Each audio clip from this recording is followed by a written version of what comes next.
في الوقت اللي جمهوره كله مستني الاغنيه الجديده اللي هينزل بيها، كانت الصدمه انه بدل ما ينزل بالاغنيه نزل بفيديو قصير قلب الوطن العربي كله. فيديو اعلن فيه ان مسيرته الفنيه انتهت عند اللحظه دي. الخبر ده خلى ملايين الناس تسال ايه اللي يخلي فنان في عز شهرته وكل اغنيه بينزلها بتكسر الدنيا يسيب كل حاجه ويمشي بارادته؟ هل كان القرار مجرد لحظه مفاجاه، ولا كان في صراع كبير بيكبر جواه من سنين لحد ما وصله للنقطه دي؟ وده بالظبط اللي هنعرفه النهارده لما نرجع للبدايه ونحكي رحله ادهم النابلسي من اول خطوه في طريق النجاح لحد القرار اللي صدم الوطن العربي كله.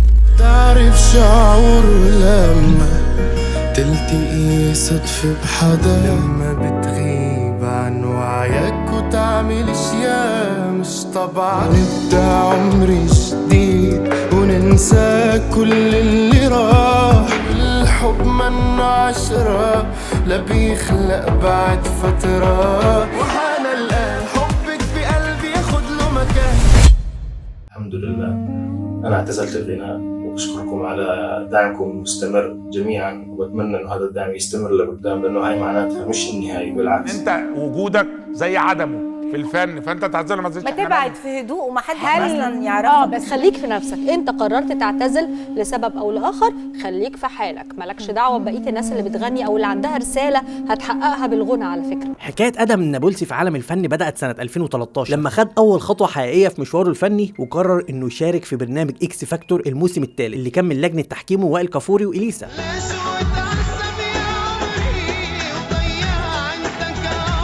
ادهم قدر يوصل للنهائيات في البرنامج ده، لكن للاسف خسر اللقب على اخر لحظه بسبب تصويت الجمهور، وده اللي خلى اللحظه دي تبقى صعب عليه جدا. والحقيقه ان صدمه زي دي كانت ممكن تكسره وتخلي مسيرته تقف قبل ما يبدا، لكن ادهم كان واخد قرار انه يكمل. والحلو في الموضوع ان ادهم بعد ما خرج من البرنامج ما عادش يدور على فرصه تطلعه على الساحه، بالعكس الفرص هي اللي بدات تدور عليه، وده لان صوته وموهبته كانوا فارضين نفسهم من البدايه. وبعد فتره قليله من خروج ادهم من البرنامج اتعرض عليه عقد من شركه انتاج مصريه عشان تنتج له اول عمل ليه في مسيرته الفنيه. العرض ده طبعا خلى ادهم ينزل على مصر ويبدا اول خطوه حقيقيه في مشواره الفني. وفعلا في نفس السنه اللي نزل فيها ادهم على مصر نزل على الساحه باول اغنيه ليه، واللي كانت اغنيه قصتنا خلصت. الاغنيه دي برغم انها كانت اول تجربه ليه على الساحه، لكنها قدرت تحقق نجاح كبير في الوطن العربي، وقدر ادهم بيها يثبت موهبته ويفتح لنفسه طريق وسط زحمه الاصوات الموجوده على الساحه. قصتنا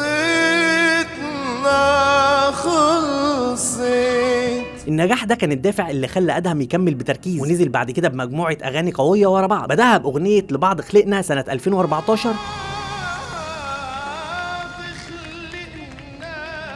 وبعدها انشوده شفيع الناس. غالي شفيع الناس ينتهي يقول امتي امتي، واللي كانت بتعكس جانب من التدين اللي موجود في شخصيته واللي هيبان بوضوح اكتر بعد كده. فضل ادهم بعدها يقدم مجموعه من الاغاني ورا بعض، واللي بيهم قدر يثبت رجله اكتر على الساحه، زي اغنيه كيف بحبك هيك سنه 2015، بحبك هيك وبعذب حالي، وعبالي ودعك وما بشبع منك سنه 2016، ما بشبع منك كل لحظه بدي اياكي يا عبالي ودعك، وغيرهم من الاعمال اللي خلت اسمه يكبر وتزيد جماهيريته يوم ورا يوم. لكن رغم كل النجاحات دي كان لسه في حاجه ناقصه تنقل ادهم من مجرد مطرب ناجح لواحد من اقوى نجوم الوطن العربي، وده اللي حصل بالظبط لما اتعرف ادهم نابلسي على الشاعر الغنائي علي المولد. التعرف ده بدات معاه سلسله نجاحات قويه جدا، اولها كانت اغنيه نسخه منك اللي قدرت تحقق نجاح كبير جدا في وقت قياسي. والحقيقه ان النجاح ده كان مجرد البدايه اللي شجعتهم يكملوا سوا، لحد ما جت سنه 2017 لما نزل ادهم باغنيه مشتاق. الاغنيه دي تحديدا كانت هي نقطه التحول الحقيقي في مسيره ادهم، ونقلته لمكانه تانية خالص في العالم العربي. مشتاق للطريقه اللي حبيتك فيها، وده لان الاغنيه نزلت في الاول كنسخه تجريبيه بس عشان يشوفوا رد فعل الجمهور عليها، لكن المفاجاه انها حققت ملايين المشاهدات في اقل من اسبوع، وحتى من قبل ما يتصور ليها كليب رسمي. النجاح السريع ده كان مفاجاه كبيره لادهم، بس في نفس الوقت خلاه يحس بمسؤوليه اكبر، فقرر يشتغل بتركيز اكتر من اي وقت فات عشان يحافظ على المكانه اللي وصل لها. لكن في الوقت اللي كانت فيه اغانيه مكسره الدنيا وصوته مسمع في كل مكان، كان ادهم بيعيش صراع داخلي جدا، كان حاسس كانه بيطلع سلم عالي قوي، وكل ما يوصل لدرجه كان في صوت جوه نفسه مش راضي يسكت بيضغط عليه وبيحسسه انه بيبعد عن الحقيقه وانه ماشي في طريق مش شبهه. ورغم الحيره والصراع ده ادهم ما وقفش وكمل مسيرته، وقدم بعدها مجموعه اغاني قويه جدا بالتعاون مع علي المولد عشان ياكد للكل ان نجاحه ما كانش صدفه ابدا. شدني غمرني من الفرحه قلبي ودعني تركني عيش عيش ودور حدك الكون بيتبخر حبك اكتر ما بتصور. وعلى نفس الخط كمل ادهم سلسله نجاحاته باغنيه هو الحب، واللي حققت ارقام قياسيه وقت نزولها لدرجه انها كسرت حاجز 140 مليون مشاهده في اقل من سنه. هو الحب منه عشرة. وده اكد انه بقى واحد من اقوى نجوم الغناء الشباب في الوطن العربي، ومن بعدها واصل نجاحه باغاني حققت ملايين المشاهدات زي بتعرف شعور وهذه انت وهذا انا وما عندي استعداد وخايف. وكل اغنيه كانت بتنزل كانت بتنجح اكتر من اللي قبلها، وجماهيريته كانت بتزيد بشكل ملحوظ. في الفتره دي كان ادهم خلاص في قمه تألقه، اي اغنيه بينزل بيها كانت بتتحول لترند في وقت قياسي جدا، وده خلاه يبقى واحد من اقوى المنافسين على الساحه، مش بس بنجيله لا ده كمان بقى منافس لنجوم كبار بقالهم سنين مسيطرين على السوق. وكان الطبيعي ان الكل يتوقع ان اللي جاي هيكون اكبر، وان ادهم لسه قدامه مشوار طويل مليان نجاحات، لكن اللي حصل بعد كده محدش كان يتوقعه. خبر